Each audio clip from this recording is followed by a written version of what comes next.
Now tell me this, out of these, which one is the most dangerous thing in the world?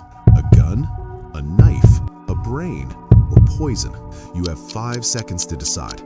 Drop your answer in the comments. Time's up. The correct answer is number 3, the brain. According to psychology, the most dangerous thing in the world isn't a weapon, it's the human mind. Because a gun, a knife, or poison can't do anything on their own. They don't act, they don't choose, and they don't decide. It's the mind that picks them up, decides how to use them, who to harm, and when to stop. The mind is powerful enough to influence people without even lifting a hand. It can start conflicts through ideas, shape crowds through beliefs, and slowly turn an ordinary person into someone capable of dangerous actions. This is the subtle game of dark psychology, often used by manipulators, politicians, cult leaders, and powerful individuals. Those who truly understand human behavior and psychology can influence others in ways most people don't even realize. They don't need to be loud or show off. They simply use the right tactics at the right time. And in this video, I'm going to reveal 5 powerful psychological strategies that you should be aware of. These aren't fictional tricks from movies or books. They are real strategies used by politicians, manipulators, and top-level leaders. That's why it's not enough to just watch this video. You need to truly understand it, because once you understand how the game is played, you start thinking differently. You become more aware, more observant, and much harder to influence. And just to be clear, the purpose of this video is not to turn you into a manipulator, but to help you recognize these tactics so no one can use them against you. When you already know the patterns, you stay one step ahead. Let's start with the first technique, insulting compliments. In this method, a person doesn't directly say anything negative. Instead, they hide a small doubt inside a compliment. For example, you're actually smarter than you look, or your dressing sense isn't great, but you still look good. On the surface, it sounds like praise, but deep down, it plants a question in your mind. It creates confusion, and without realizing it, the person starts seeking approval from the one who said it. According to psychology, when someone's self-image is slightly shaken, they begin trying to prove themselves. They pay more attention to your words, observe your reactions, and constantly wonder what you think about them. This is known as validation-seeking behavior, and once someone starts seeking validation, they become easier to influence. That's why these compliments are not always harmless. They can be part of a subtle mind game. Number 2, the wrong name. This trick is very simple, but its impact can be surprisingly deep.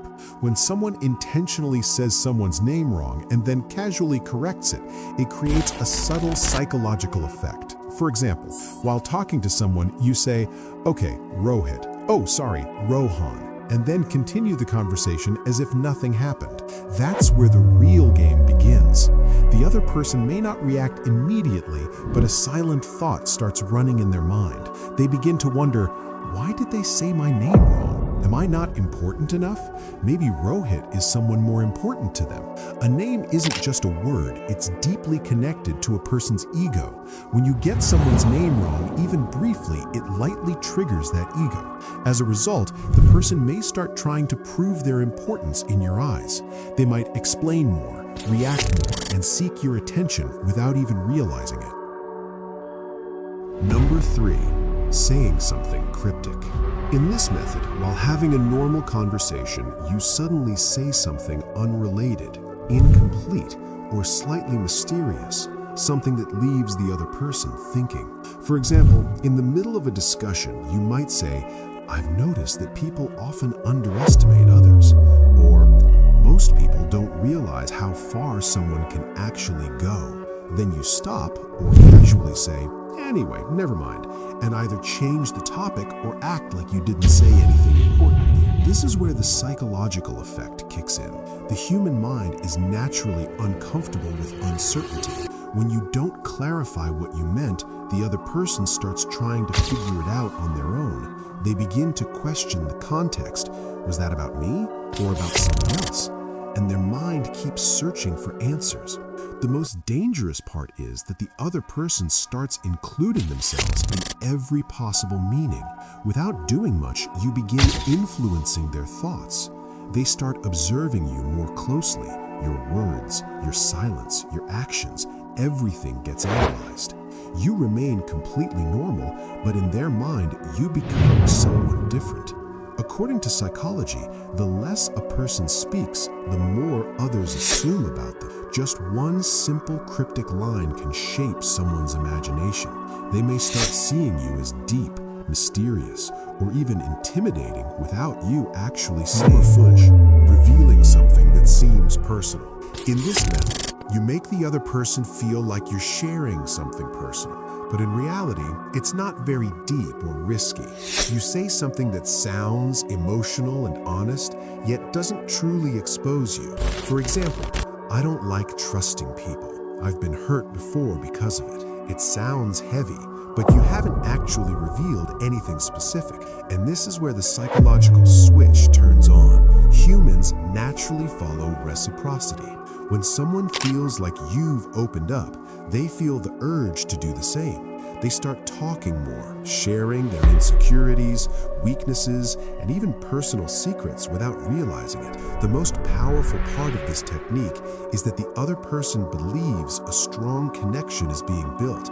They feel like trust is growing and a bond is forming, but in reality, you end up learning a lot about them, while they learn almost nothing about you. You didn't really reveal anything about yourself, yet they ended up sharing so much. You gain information while they're left with just an illusion. They start believing you're just like them, but in reality, you've stayed guarded. And remember, this same technique can be used on you too. If someone starts acting slightly personal with you, but never fully explains things, speaks a little, then goes silent, while you keep talking more and more, understand that a psychological game might be in play. The person who can tell the difference between illusion and reality is the one who becomes truly powerful. Number 5. Silence plus emotional mirroring. In this method, you don't argue, explain, or defend yourself. When someone confronts you with anger, frustration, or accusations, you stay calm. No immediate reaction, no justification, just silence. Then, after a short pause, in the same calm tone, you simply ask, "Why are you getting so emotional and serious about this?" This creates a psychological flip. The person who was angry now starts justifying themselves.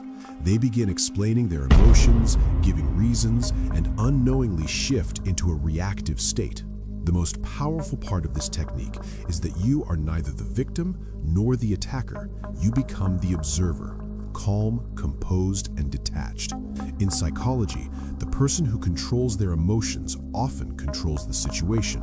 Here, silence becomes your strongest tool.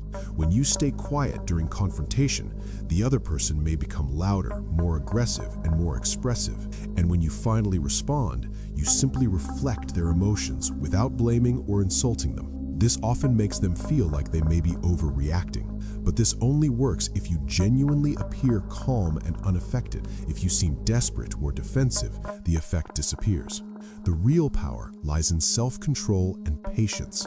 These techniques may sound simple, but when used correctly, they can be extremely powerful. From now on, when you talk to someone, you won't just talk, you'll observe. You'll notice who feels insecure, who seeks validation, who reacts emotionally. And then, through your words, your silence, and your timing, you can guide the direction of the conversation. You can create confusion with compliments, encourage others to open up by showing controlled vulnerability, or make someone defensive through subtle questions.